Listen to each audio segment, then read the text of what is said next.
ibihe byiza kuri mwebwe nk'akandi subscribe kuri Universal Media TV, nawe turakanda subscribe kugira ngo ibi biganiro byacu by'iyobokamana hanini cyane bijye bikugeraho gatanu kuri gatanu. Rero murabona ko kuri mikro zacu turi kumwe n'undi na Pastor Bahati, yongeye kugaruka nyuma y'iminsi 2 yonyine, yongeye kuza kuganira kuri bya biganiro bye byiza byubaka, kandi ntekereza ko bigenda bihindura societe nyarwanda none bijyanye nawe n'iyobokamana muri rusange. Rero turi kumwe na Pastor Bahati agiye gukomeza tuganiriza. Pastor Bahati, tuguhaye ikaze kuri Universal Media TV Rwanda. Murakoze cyane, ndabashuhuje aho muherereye hose mu izina ry'umwami wacu Yesu Kristo. Mbahaye ikaze kuri iki kiganiro tugiye kwinjiramo. Nkuko mubizi, ngiriwe ubuntu bwo kongera kugaruka kuri uyu murongo. Ni umugisha ngije kuko hari benshi batagize umugisha wo kuza kuri uyu murongo, hari benshi bavuye muri uyu mubiri, ariko twebwe turashima izina ry'Imana ko tugihumeka umwuka bazima. Rihabwa icyubahiro. Amazina yanjye nitwa Pastor Bahati Jean Baptiste. Tugiye kuganira ku ijambo ry'Imana. Imana yashimye ko yakize ku mutima kugira ngo tuganire bene data. Aho muherereye hose mu gihugu cy'u Rwanda, hanze y'igihugu cy'u Rwanda, ndabashuhuje mu izina ry'umwami wacu Yesu Kristo. Turatangira dusenga mu izina rya Yesu. Mana nziza, Mana dukunda, Mana igira neza, ndagushimye ndaguhimbaje kuko unyemereye mwami Yesu kugaruka kuri uyu murongo ugihumeka umwuka bazima. Kandi data, ndashima ko ari na bene data wabashiye kurinda bakaba bagiye kubazumva kino kiganiro. Mana uzabahe imbaraga, uzabahe umwuka wera, basobanurire iby'ubwami bwawe kandi abasobanurire mu nzira yo guhura nawe, kuko harimo byinshi duhura nabyo muri ubu buzima tutabasha kubona ubusobanuro, ariko ijambo ryawe riduha ubusobanuro kugira ngo dusobanukirwe iby'ubutumwa bwiza. Urakoze ngabana natwe mu izina rya Yesu, amen. Bene data, rero tugiye kuganira ku ijambo ry'Imana. Ijambo ry'Imana tugiye kuganiraho, tugiye kuganira ku nzira yo guhura n'Imana. Ku nzira yo guhura n'Imana bivuga iki rero? Bivuga ko hari ibintu bitagenze neza mu gihe cya mbere. Iyo umuntu inzira yo guhura n'Imana, abantu dutekerejamo byinshi. Abantu batekereza hari umuturanyi n'undi agira inzira imuhuza, tugira imihanda iduhuza kugira ngo tubashe kubona umuhanda tugiye kugira ngo tugeze imisaruro yacu ku masoko atandukanye.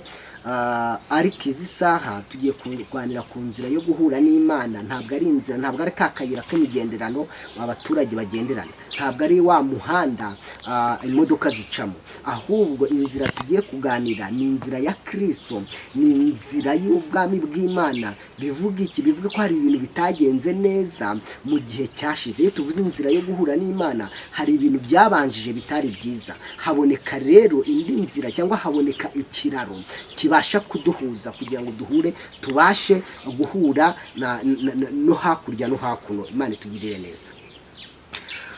Inzira yo guhura n'Imana rero ni inzira nziza cyane.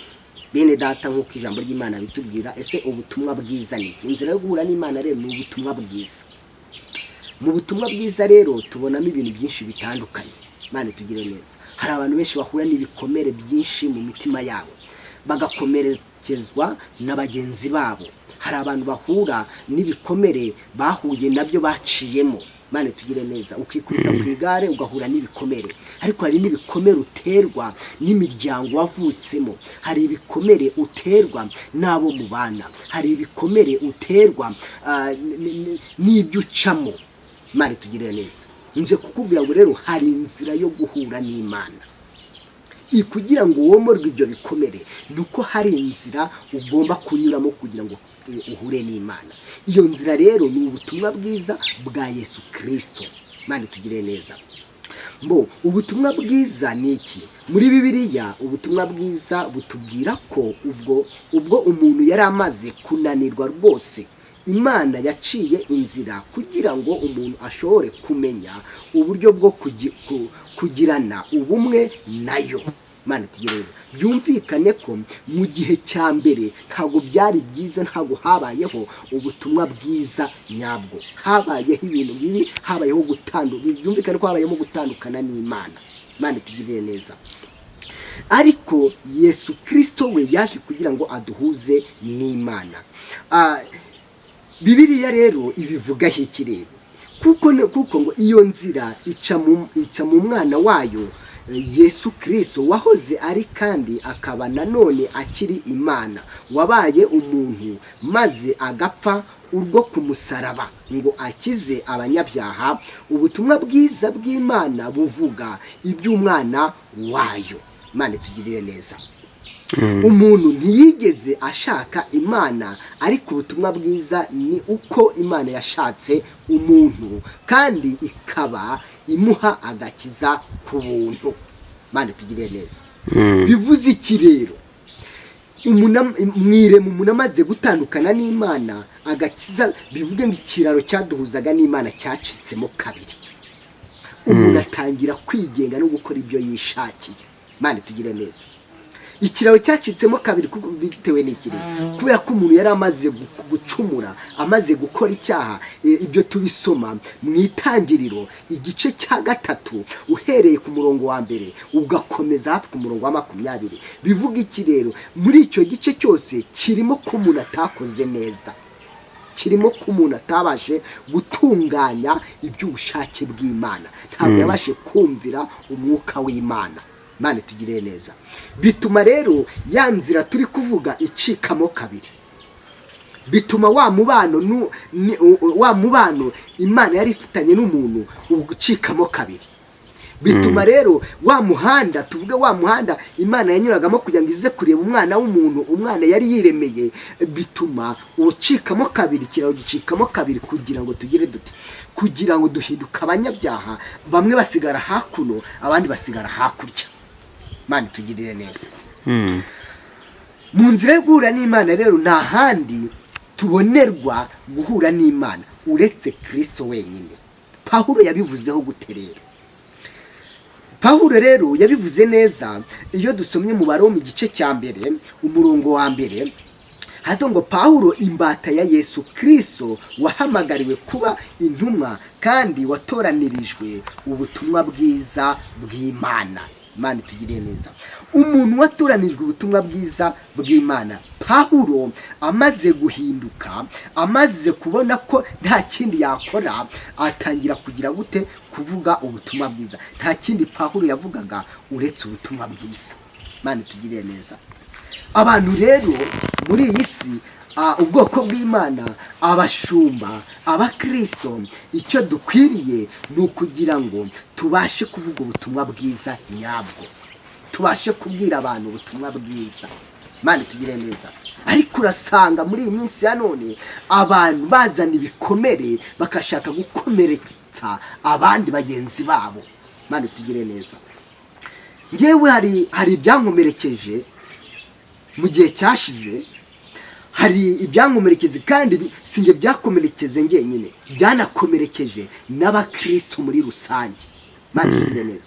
Nk'itorero rya Eperi Eglise Presbyterienne, hari abadukomerekeje muri bo. Nk'umuntu wari uhagarariye iterambere muri Presbyteri ya Zinga, witaga Matiyasi, yari goronome, yari APF, yari goronome. Yigize kuza kuri teri, aza kuri paruwasi Rerwa ya Bukora, araza twizeza ibitangaza. Amaze kutwizeza ibitangaza, atwereka yuko dutegura abanyeshuri, dushaka abanyeshuri, dukora n'inama n'ababyeyi babo, adushakira umushinga ubasha kugira gute, kuvana abantu mu buzima bubi ubaganisha mu buzima bwiza. Imana itugire neza. Icyo gihe rero yari igikorwa cyumvikana, yari igikorwa cyiza, yari igikorwa cy'iterambere, yari igikorwa umuntu adateze kuzibagirwa. Imana itugire neza. Kimwe nk'uko rero, impamvu mbivuze ni iki rero? Bivuze yuko abantu baca umugani mu Kinyarwanda bakavuga ngo umuntu yibagirwa ineza, ariko inabi ntabwo ajya yibagirwa. Imana itugire neza. Na n'isa turakibuka ko Adamu na Eva batigeze agira gute, akora neza. Uwa PF rero yaraje adukoresha inama, dukora inama nk'abakuru b'itorero. Tumaze gukora inama nk'abakuru b'itorero ba paruwasi Rerwa ya Bukora muri Eglise Presbyterienne, turangije twatandukanyaho, tugenda dutangira gutumiza abana, dutumiza urubyiruko, twakoze amanama mu rusengero, tubaganiriza uko umushinga ugiye gutangira. Turangije turanagaruka dutumiza ababyeyi babo. Byumvikane iki? Twari turi kubiba ubutumwa bwiza kugira ngo abantu bazabashe kuva mu buzima bubi bajye mu buzima bwiza. Imana itugire neza.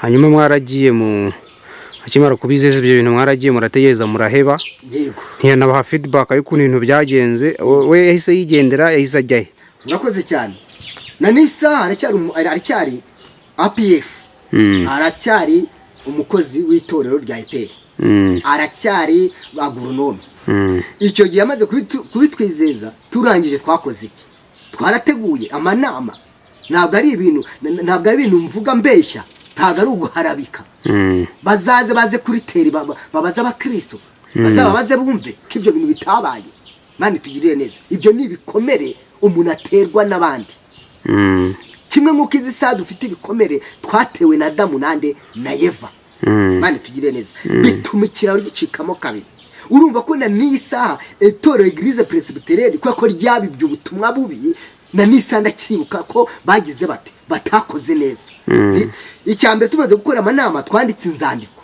twandikira Presbyteri nk'abakuru b'itorero turasinya by'ubwanjye narabijyanye bizamukana ko nari umuyobozi wabo bijyana kuri Presbyteri ya Zinga hari irwamagana hikorera uzamutse gatoya ahantu kuri urenze populaire y'irwamagana ahiri begeranye na populaire y'irwamagana ndagenda mbishyikirije uwo bitaga regio yari nagajo muke mani tugire neza yari nagajo muke bimushyikirije haranje avuga ngo ninde wabibabwiye APF agoronome Mathias niwe wabivuze aranje ati ibi ntabwo bisobanutse ntabwo ndi kubyumva neza arambwira ngo nahe ndataha barabanga bazabikurikirana kuko barabikurikiranye ntabwo ari ukubaharabika nabo ubwabo baraje ngo baza kubaza amakuru ngo bumve koko ibyo twanditse mu nama y'abakuru b'itorero kwari byo bageze kuri tere basanga koko nibyo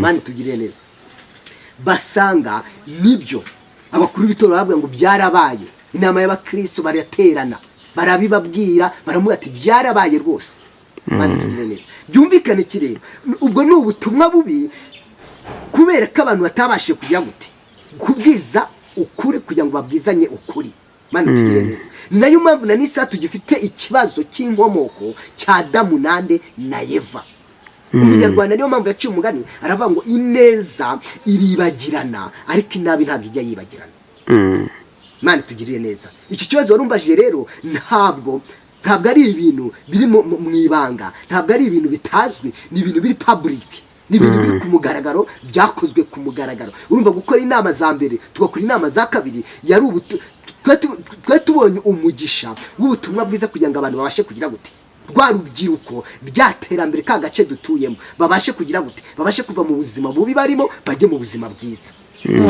bwari ubutumwa bwiza ariko biza guhinduka ubutumwa bubi bitewe n'iki bitewe n'ibikorwa by'umuntu hajemo kubeshya bivuze iki rero mu nzira yo guhura n'Imana habamo kuvuga ngo ni nayo mpamvu iyo aza kwegera abantu akababwira ngo rwose mumbabarire nakoze ibintu nagize gute ntabiteguye nta bije yari ihari byari kumvikana ariko nta feedback byumvikane ngo nta makuru mazima twigize duhabwa ni nayo mpamvu na n'isaha mvuga ngo ubutumwa bwiza butuma ibikomere y'abanyarwanda igira gute ihanga ikomereka mani tugire neza byarangiye rero batagize bati nta n'ikintu n'isaha bakoze na n'isaha nta kintu bigize bagaragara nta na feedback nta no kuvuga ngo ese byagenze biti aya makuru ni amakuru yizewe ni amakuru atari ivumbi ni amakuru ari ku mugaragaro kuko twakoze amanama dukora amabije wibaze kujya mu mwanya ugategura amabije ugatakaza umwanya wawe watakaje umwanya hari n'uwadukoreye bije ndamwishyura wibaze imana tugire neza burya abantu bazabazwa byinshi hari uwadukoreye bije na n'isaha bije y'inyubako twari twateguye irahari wadukoreye bije arahari urishyura y'amashuri azagira gute azubakwa ariko birangira habayemo ubutumwa bubi abantu batagize bate batababwije ukuri byumvikane ngo nibaza ngo nimba hano kuri EPR Bukora byarabaye aho ahandi aho biba ari hirya no hino bitandukanye so henshi byumvikane ko rero abanyarwanda bararemerewe harimo abantu batanga ubutumwa butari bwiza ariko icyo Yesu yaje gukora rero, niyo mpamvu mbisanishije na Adamu na Eva, kubera ko ubutumwa bwiza nta nkomyi bugira. Adamu rero yatuzaniye akaga n'imivumo, bituma ikiraro cyatuzaga n'Imana gicikamo kabiri, bituma na n'isaha umuntu abasha kwigenga no gukora ibyo yishakiye. Ariko Kristo yaje kugira ngo asubize umuntu mu buzima bwiza. Cya kiraro cyaje kuduhuza, nta wundi, ntabwo ari twe twambizemo uruhare, si twe twashatse Imana, ahubwo Imana niyo yadushatse. Yohana 3:16 ngo kuko nakunze abari mu isi cyane, byatumye ntanga umwana wanjye w'ikinege kugira ngo umwizera atagira atarimbuka. Imana tugire neza. Bivuze iki rero? Tugomba kubwiriza ubutumwa bwiza. Pawulo atubwiye ngo nta kindi we yakoraga uretse kubwiriza ubutumwa bwiza. Mureke tubwiza abantu kuri, tubaho ubutumwa bwiza nyabwo. Pawulo nta kindi yavugaga uretse ubutumwa bwiza nyabwo gusa. Imana tugire neza. Yisomye Abaroma igice cyaho cya mbere umurongo wa 3 haratubwira ngo buvuga iby'umwana wayo wavutse mu rubyaro rwa Dawidi. Bivuze iki rero? Ubutumwa bwiza buvuga umwana wayo witanze. Kristo yaraje aritanga, amena amaraso ku musaraba kugira ngo ampuze nande n'Imana. Bibiliya tubwira neza ngo nta wundi agakiza kabonerwamo uretse Yesu Kristo. Biboneka rero yisomye mu byakozwe n'intumwa igice cya 4 umurongo wa 12 ngo kandi nta wundi agakiza kabonerwamo kuko ari nta rindi zina munsi y'ijuru ryahawe abantu dukwiriye gukirizwamo uretse Kristo. Kwizera kwacu niko kuduhuza na Kristo, niko kubasha kugira gute kuremamo icyizere mu buzima bwacu ndetse no mu bugingo bwacu. Bene data aho muherereye hose, ntabwo weho washatse Imana, ahubwo Imana yaragushatse. Byumvikane kirere, bishatse kumvikana yuko agakiza ni ubuntu duhabwa n'Imana. Tongera mbigarukeho, agakiza ni ubuntu duhabwa n'Imana. Ntabwo agakiza ari ugukora imirimo, agakiza ntabwo ari ugutanga amaturo, ntabwo agakiza ari ugutanga ibyacumi. Oya, agakiza ni impano duhabwa n'Imana kugira ngo hatagira umuntu wirata imirimo myiza yakoze. Imana tugire neza. Kuko izi saha abantu bararemerewe, abantu bafite ibikomere mu mitima yabo, nkuko nakomeze mbivuga, biterwa na bagenzi babo, biterwa n'inshuti bagendana, biterwa n'ibyo baciyemo. Imana tugire neza. Ariko ndenda kukubwira ngo ubutumwa bwiza nyabwo bwiriza Kristo wenyine. Kristo arahagije mu buzima bwawe. Yaje kugira ngo aguhuze n'Imana. Yaje kugira ngo weho umunyabyaha wari warakoze ibyaha ubashe guhura n'Imana, ubashe kumva yuko uri umwana w'Imana. Imana tugire neza. Kuko nta kintu twari kugira gute, ntacyo twari gukora. Imana tugire neza.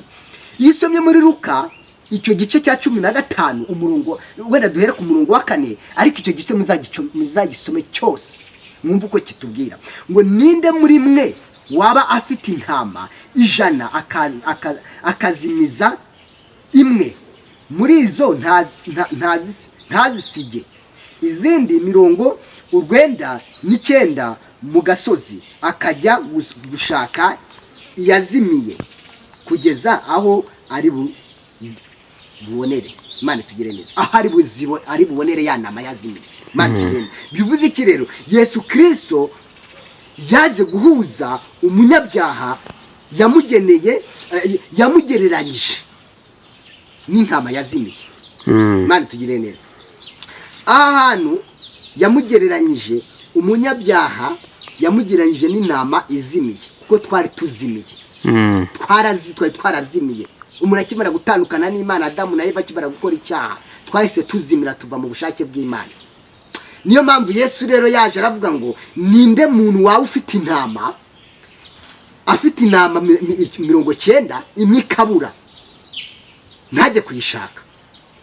Imana tugire neza. Bivuze iki rero? Yesu Kristo we yaje kudushaka kuko twari tugize gute, twari twarazimiye. Imana tugire neza. Icyo gice rero cyose hari nawe kwizera k'umuntu ngo hari aho yageze muri icyo gice ngo ubwo yakizaga umurwayi impumyi arangira ngo kugenda kwizera kwawe kuragukijije. Bivuze iki rero? Tugomba kwizera ko Yesu Kristo ari umwami n'umukiza wacu, ko yakoze imirimo mu bugingo bwacu. Imana itugire neza. Niyo mpamvu rero kwizera ni byiza cyane kandi bituma umuntu abasha kugira gute? Kubaho neza. Imana itugire neza. Kuko muri uku kwizera, kuko twari twarazimiye, nko muri Yeremiya igice cya 31 umurongo wa 31 ngo Uwiteka aravuga ati dore iminsi izaza nzasezerana isezerano rishya n'inzu ya Isirayeli n'inzu ya Yuda. Bivuze iki rero? Rya sezerano yavugaga mu isezerano rya kera ni Kristo wari kuza. Imana itugire neza. Bene data be mutane musobanukirwe neza ubutumwa bwiza nyabo, kuko munamaze gutandukana n'Imana habayeho irindi sezerano. Hari amasezerano Imana yari yarahaye Mose, azabasha gufasha Mose kugira ngo azabashe kuvana ubwoko bw'Imana mu gihugu cya Egiputa kugira ngo abazane mu gihugu cy'i Kanani. Amaze kubavanayo rero ayo masezerano, bageze mu nzira ayo masezerano barayishe, bituma Imana ivuga ngo nzasezerana irindi sezerano. Iryo sezerano rero ni Kristo wenyine. Ni Kristo wari kuza nk'umwana w'umuntu, akavuka nk'umwana, akavuka nk'umuntu muri iyi si. Kandi niko byabaye. Yamara kuvuka nk'umuntu, yarangiza agakurira muri kamere y'umuntu. Bivuze iki? Bivuze ko Imana izi kamere yacu, bivuze ko Imana izi imipfire yacu, bivuze ko Imana izi imigenderere yacu, Imana izi imikorere yacu, Imana izi ibyo duhura nabyo, kuko nawe yararwanijwe. Imana tugire neza. Iryo sezerano rero ni Kristo wenyine wari kuza kugira ngo acungure iki? Acungure umuntu. Imana tugire neza. Bivuze iki rero?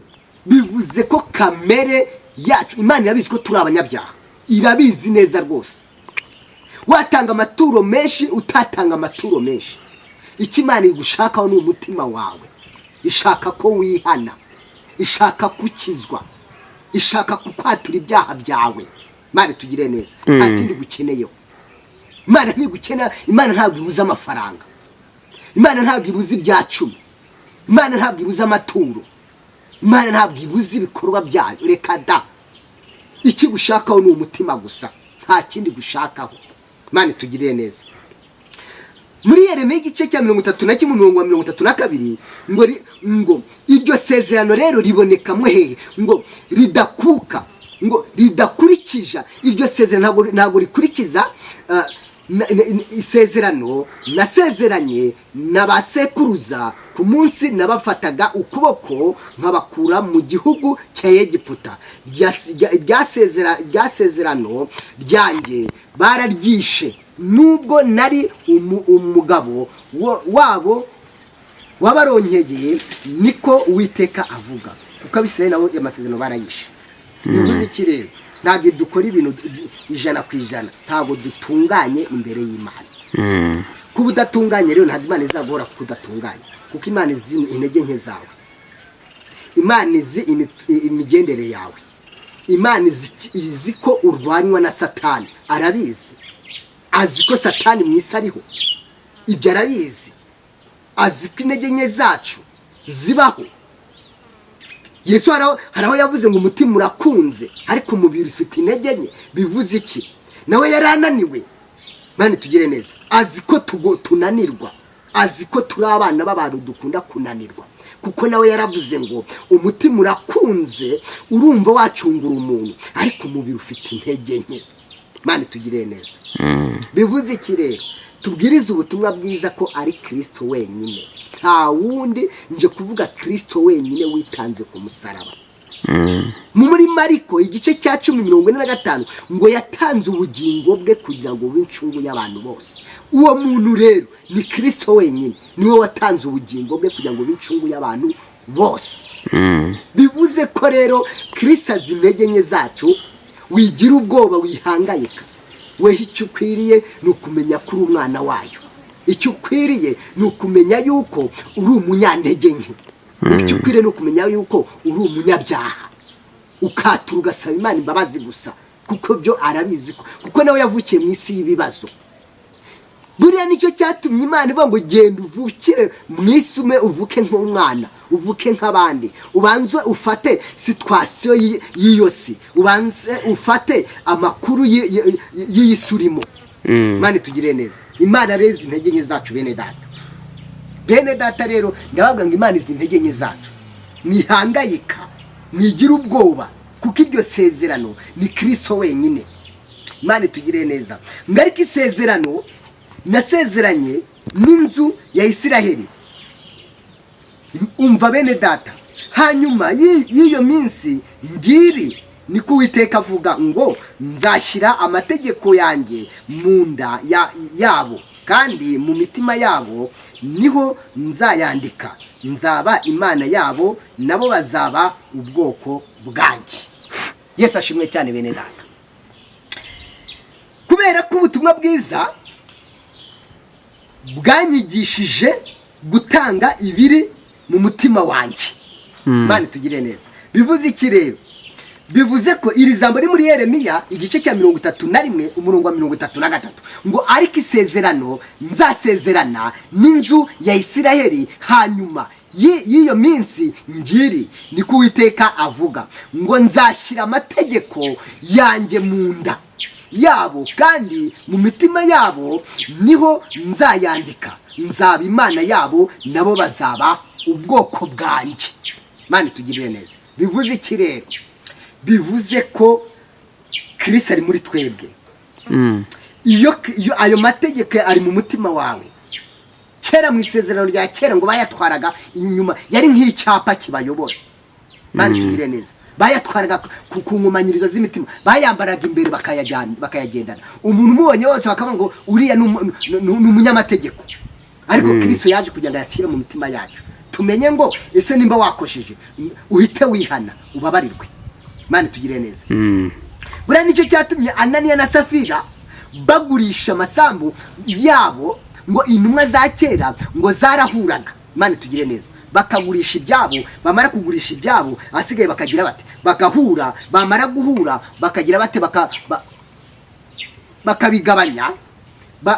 bakabigabanya uko umuntu akennye. Ariko muri misi ntabwo ariko bimeze. Imana tugire neza. Buri muntu wese arirwanaho ku giti cye. Buri muntu wese aravuga ngo reka nirwaneho, reka nishakire iterambere ry'urugo rwanjye. Imana tugire neza. Ariko Pawulo nk'uko yabitubwiye mu gice cyaho cya mbere cy'Abaroma igice cya 2 umurongo wa 1, yaravuze ngo nta kindi Pawulo yakoraga uretse kuvuga ubutumwa bwiza. Bene data rero, nk'uko mumenyereye ko tubagezaho ubutumwa bwiza, nk'uko mumenyereye ko tubagezaho ijambo ry'Imana, Kristo rero inzira yo guhura n'Imana ni Kristo, nta wundi.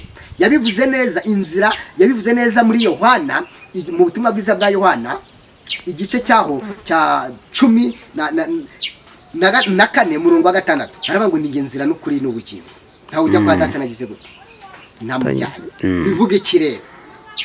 Bivuge ko nta wundi agakiza kabonerwamo, nk'uko tubisoma mu byakozwe no mu gice cya 4 umurongo waho wa 12, ngo nta wundi agakiza kabonerwamo uretse Yesu Kristo.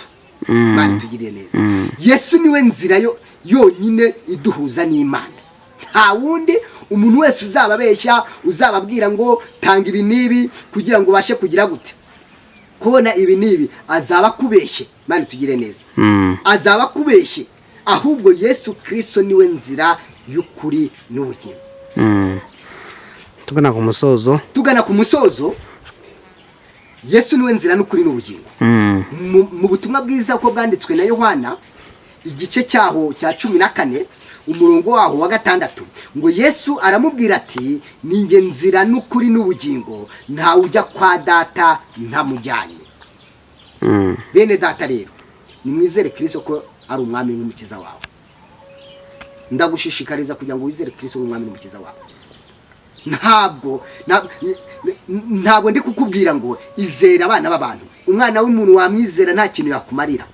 Umwana w'umuntu wamwizera ejo akaguhinduka. Umwana w'umuntu wamwizera mujya mubona ko amasezerano kenshi na kenshi agira gute, arahinduka. Imana tugire neza. Ariko Yesu Kristo ntagira gute, ntajya ahinduka. Niyo mpamvu yabivuze aravuga ngo ni nge nzira n'ukuri n'ubugingo. Bene data rero turashoshe. ariko turasubitse ntabwo dushoje, turacyakomeza, turacyafite urugendo rurerure rw'ivugabutumwa. ko n'ubundi ibiganiro byawe bihora bigaruka. Yego, ntekereza ko for next time n'ubundi uzagaruka ushobora kuduhamagara rwose nta kibazo. waba nimero 0783829228 iri no kuri WhatsApp. Twandikire tuganire ku ijambo ry'Imana. Unyandikira umbwira ubutumwa bwiza ko tuganira, ntugire ibindi mbaza. Icyo nyeneye ni abantu kugira ngo tuganire ku butumwa bwiza, nta kindi. Nta kindi bene data, nkwiriye guhinduka nkamera nk'uko Pawulo ameze, nkafata ubutumwa bwiza bwa Pawulo, niyo ntego nafashe. Kuko abantu baracuruza business bagahomba, abantu baragenda mu mamodoka bagakora impanuka, ubuzima bwabo bukarangira. Ariko niburangira inyuma y'ubuzima hari ubundi buzima. Mana tugire neza, turashoze kadusenga Imana. Mana nziza ndagushimira guhimbaje mu izina rya Yesu, gushimiye imbabazi n'ubuntu bwawe butubaho iteka ryose. Uko duterera, uko tuzamuka, uko tumanuka, uko tugenda, Mana ubana natwe. Tugushimiye kuko ngo uzi imyicarire yacu n'imihagurukire yacu, uzi imipfire yacu, uzi imigenderere yacu, uzi imivugire yacu. Niyo mpamvu utazaduhora icyaha cya Adamu na Eva, kuko waje kumena amaraso yawe y'igiciro kugira ngo buri muntu wese abashe guhabwa ubugingo buhoraho. Nkuko muri Mariko 10:45 havuga ngo kuko watanze ubugingo bwawe kugira ngo w'incungu y'abantu bose. Mana wadutangiye ubugingo kugira ngo duhinduke abana bawe, niyo mpamvu turi abana baduheshejwe amaraso yawe y'igiciro. Urakoze Mwami Imana yacu, icyo dusabye no kugira ngo imbaraga n'ubuntu bwawe bibane natwe, kandi duhe umwuka kudusobanurira ubutumwa bwiza kugira ngo ubwo tuzagaruka tuzabane nawe mu bwami bwawe. Urakoze mu izina rya Yesu, amen. Yes, nshuti bakunze mwari mutezero Universal Media TV Rwanda. Murumva ko twari turi kumwe na Pastor Bahati, ariko tugeze ku musozo, ariko ejo cyangwa ejo undi n'undi azagaruka komeze abahe ibyigisho byiza. Twabwira ngo mukomeze kugira ibihe byiza. Nge na SXSP kuri Universal Media TV, nawe ubutaha.